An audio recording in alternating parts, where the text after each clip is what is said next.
Quero dizer-vos que, no meu conhecimento da história, é algum, não é muito, mas é algum, eu nunca conheci um momento da história portuguesa e de outros países em que ser velho ou ter uma certa idade fosse considerada uma culpa. Nunca. E a verdade é que nos últimos anos criou-se a situação de que o facto de haver um número significativo de portugueses, o que é evidentemente uma grande conquista social, médica, de todo o tipo, com idades mais avançadas, são um ónus para a sociedade. E esta ideia, que representa objetivamente uma instilação de culpa, as pessoas acabam por se sentir culpadas pela circunstância de estarem na sociedade a ocupar um lugar qualquer que era suposto que já não ocupassem porque já tinham morrido. Eu não conheço nenhuma sociedade na história que seja tão hostil àquilo que é objetivamente um dos grandes contributos do mundo do século XX e do século XXI, que é o aumento da esperança de vida.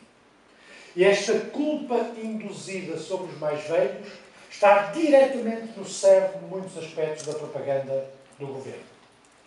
E traduziu-se, aliás, numa ideia expressa politicamente, em comunicados, principalmente de uma organização do meu partido, a JSD, que desenvolveu a seguinte teoria.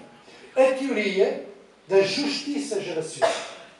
Da mesma maneira que é necessário recompor na sociedade um conjunto de justiças, há uma justiça que falta cumprir. A justiça geracional. E qual é a justiça geracional? É fazer com que os mais velhos paguem aquilo que hipoteticamente é vantajoso para os mais novos. A ideia que os nossos governantes têm de que podem falar em nome dos nossos filhos e dos nossos netos é das ideias mais perniciosas sobre o funcionamento da sociedade. Ninguém tem nenhuma ilusão que eles não amam os nossos filhos e os nossos netos. De nenhum modo. As ideias e as justificações que usam os nossos filhos, os nossos netos e, eventualmente, até os nossos bisnetos como argumento para retirar regalias e direitos aos que estão vivos, é, em grande parte, um argumento destinado a justificar diferenças significativas e exclusões significativas de rendimento sempre no presente. Não é o amor pelos nossos filhos e os nossos netos, é a necessidade de criar uma situação que, em muitos aspectos, seja mais desigual. Uma sociedade que seja mais desigual e em que a distribuição de rendimentos seja desigualmente distribuída. E é sempre um argumento não sobre o futuro, mas um argumento sobre o presente. Se há coisa que um historiador sabe, é que não adianta fazer argumentos sobre o futuro.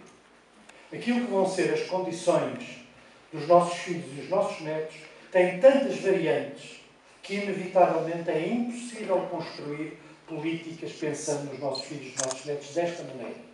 A política que se faz numa sociedade democrática é sempre a política do presente. E a política do presente é para quem tem um dia e quem tem 100 anos. É quem está presente, é quem vive no presente que é sempre o destinatário da política. E quando se cria uma fratura entre parte daqueles que vivem no presente em nome daqueles que hipoteticamente vão viver no futuro, está-se normalmente a encontrar um argumento destinado a garantir que haja uma deslocação de rendimentos de uns para outros. E uma das coisas que se assistiu nos últimos anos, e se vai assistir ainda mais se continuarem as ideias vigentes sobre a sociedade, é o aumento das desigualdades. Não encontram um único governante que se pronuncie sobre as desigualdades. E, no entanto, o agravamento das desigualdades é um dos principais ónus sobre o funcionamento da sociedade portuguesa e um dos principais ónus sobre o funcionamento da economia portuguesa. E ninguém diz uma linha sobre o aumento das desigualdades. O aumento das desigualdades é economicamente ineficaz e socialmente muito perigoso.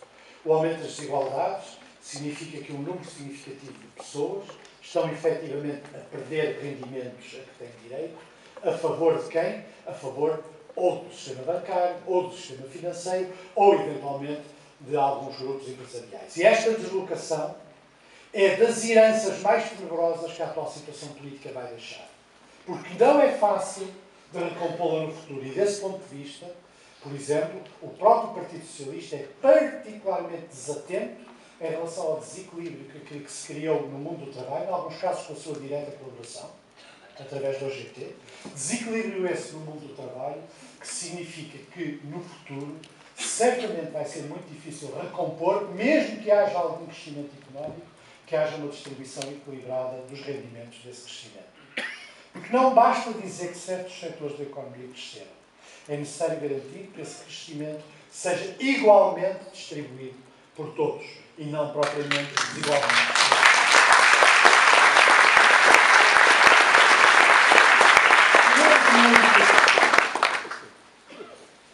E a realidade é por que razão é que gente de tantos quadrantes políticos diferentes, eu estou aqui a fazer uma palestra com o Francisco Louçã, não vai nos dizer nada fundamentalmente distinto.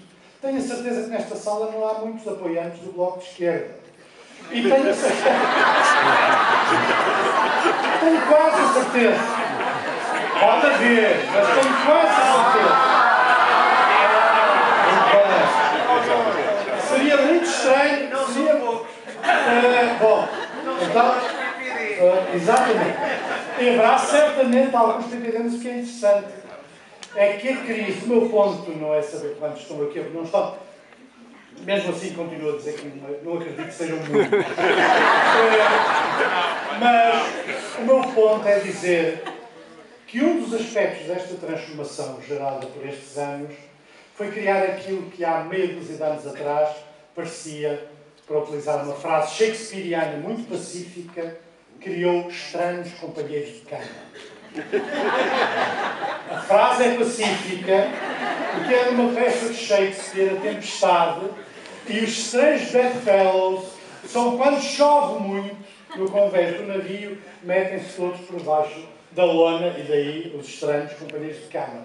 E o que acontece é que, como tem chovido muito, as pessoas que percebem que a chuva faz mal têm tendência para, de facto, meterem-se debaixo da lona e, portanto, dão origem a estranhos bedfellows.